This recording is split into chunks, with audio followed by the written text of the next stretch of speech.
think that we need more investigative reporters. I think the crime of the day or the news of the day matters when it's happening, but 12 hours later, you have to make sure the viewer understands why that matters. Of course, investigative reporter Nate Morabito. UCNC Charlotte's Nate Morabito. Nate, thanks for joining me. Thanks for having me. So I would say I was always, particularly after my first job, by the time I got to my second job and I had experience under my belt, I always wanted to be the lead reporter. And most of the days I was, meaning I would lead the show. I'd have the big story of the day. That's what I wanted. And that's really a great place to be when you're younger. There's a lot you learn every day. You're an expert on something new every day. And particularly on big stories, you have an impact, right? Major weather, disasters, terrible things that happen in our communities. You really serve a major purpose. But as time went on, I wanted to have more of an impact. And my manager saw in me the potential to become an investigative reporter. I was already doing some of that reporting, but not really, like the real stuff. And I thought that this might be an opportunity to grow my career and have a real impact over time. And that means that I have to carry the stories with me more often.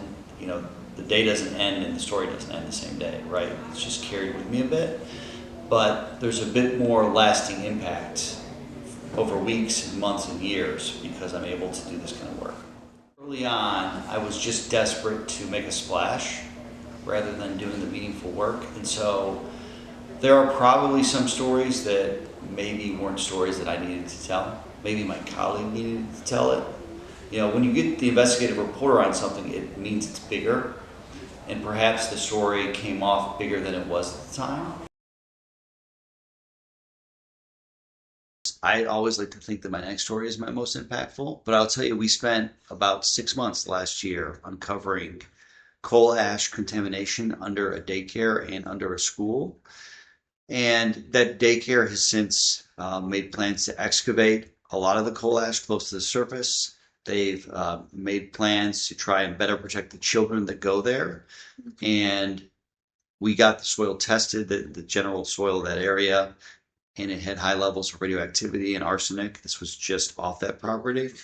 And we've had, you know, people, parents, viewers tell us that we're heroes and we save lives. We'll never know that. But I feel certain that those kids are much safer because they're not playing on top of that every day. So for me, it's all about the reputation, keeping your reputation clear. Who are you? I'm fair, I'm firm, I'm balanced. I'm not going to shock or surprise you. I'm not going to jump out of the bushes and put a camera in your face. If I'm going to put a camera in your face, I'm going to let you know ahead of time. I'm going to give you every opportunity to do it. I'm just more inclined to try not to stand out for anything that the public doesn't like about the journalism profession. And it's not that I wanted to when I was younger. I was just younger. I didn't know.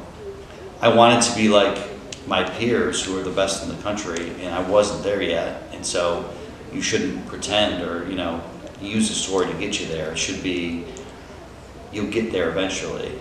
My mentor is Stephen Stock. He's currently at WVUE in New Orleans, formerly at CBS Senior Investigative Reporter. He's the one that really kind of changed my life when it comes to my professional life. I went to a conference, we were randomly paired up, and he inspired me to think bigger, to do better work, and to make sure that my work is impactful. So he continues to be a mentor to me, and you know, we talk often, and he gives me advice regularly. There's just so many across the country that in these local markets that do such great work that I look up to. And here in Charlotte, a lot of my peers do incredible work too. And that's what I love, is that, you know, we can all have enough to do. There's enough to go around here without us jumping on each other. But I mean, I really couldn't tell you anymore because all of them are so good, and I think they're unheralded. You know, we know them and we respect them because we're in it. But I think most people don't realize the impact that these local investigative reporters are having. From Nashville to Tampa to Raleigh. I mean, I could just go on and on to Seattle, you know, to San Francisco, to Dallas. They're everywhere. Believe me when I tell you, they're doing incredible work.